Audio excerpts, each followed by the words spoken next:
how to thrive in a relationship, in an RV, make sure you do things with each other. You're with your significant other because you enjoy them. And you enjoy their company. And their company.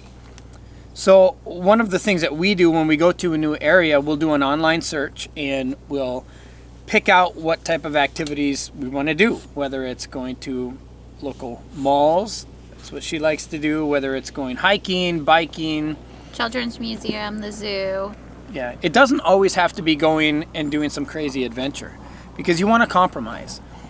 It's also good to explore the campground that you're at. You can, take your bike out, you can walk around, find some trails, go with the family. There's lots of things to do and you don't even have to leave. Yeah, it's a free activity and it brings you closer together. And what we've noticed is when we go for walks around the campground, we end up having really good conversations. Sometimes, because sometimes I do all the talking and that is not a conversation. And one of our favorite things is to look at the different rigs.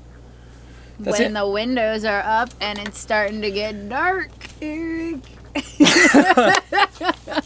You should probably talk about that. No, it's creepy. Yeah, she's kind of a creeper. A little bit. Yeah. So don't leave your shades up.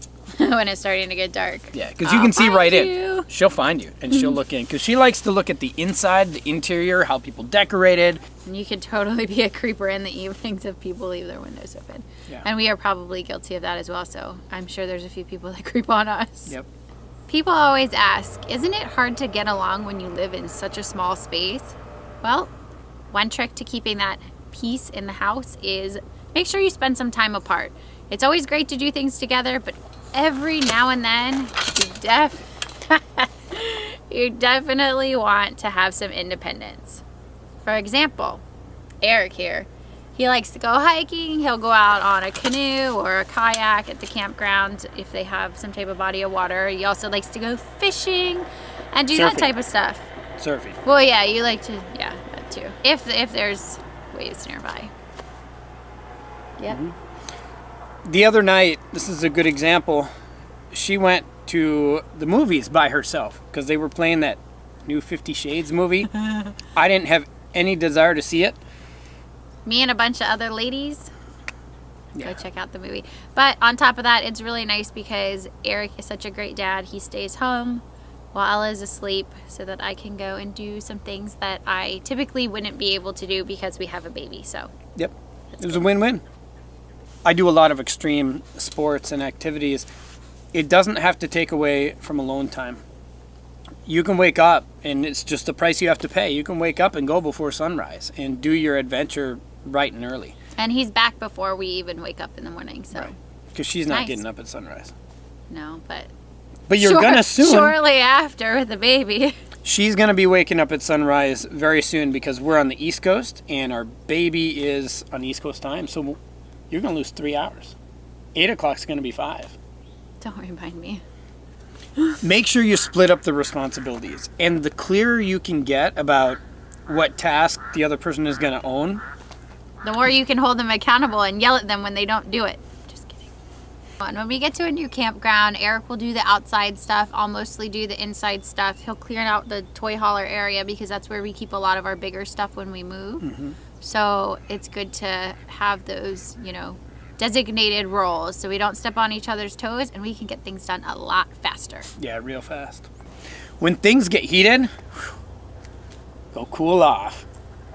What I mean is, it's natural that at some point, moods, hormones, lack of sleep, when things go wrong, when you make mistakes like hit 2 trees, things are gonna flare up. It didn't get heated.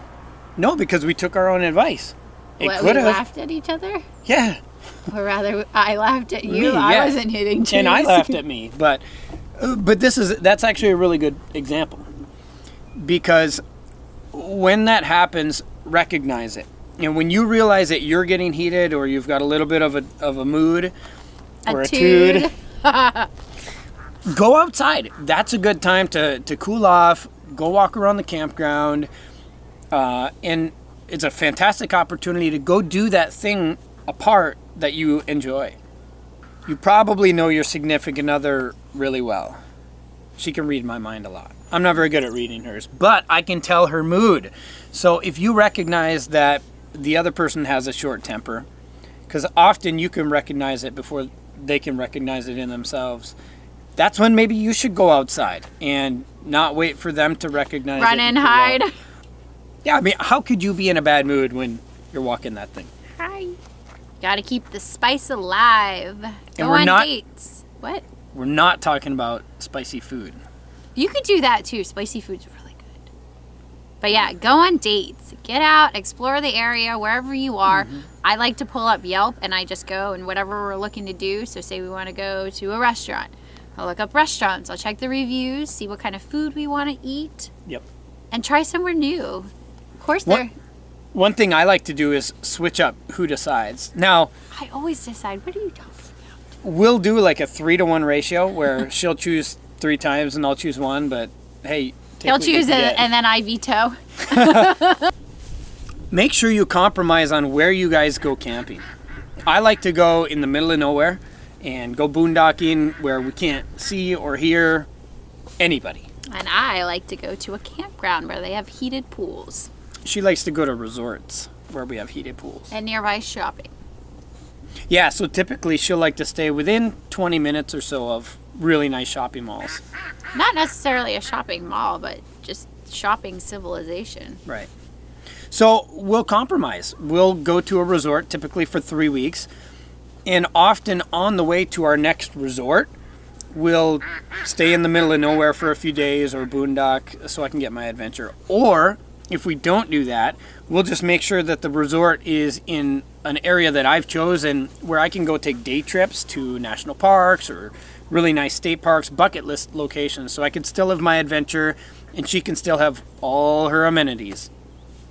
You've got to make sure you take care of your health. One of the leading causes of mood swings is not drinking enough water. And taking care of your mind and your body is within your control. And it's really tough to show your significant other the excitement, the fun, and love that they deserve if you're not happy yourself and if you don't feel good. So you've got to take care of you before you can take care of them. Make sure that you communicate. Experts say that the number one leading cause of happiness in life is your relationship with your significant other. They also say that the number one factor in your happiness with your significant other is the quality of your communication. So it's a simple equation. Quality relationships come from quality communication equals your happiness. So if you want to be happy, communicate with the people that you love. I talk to Zoe all the time. We hope these tips will help you in your own relationship. If you have anything you want to add, Leave it in the comment below.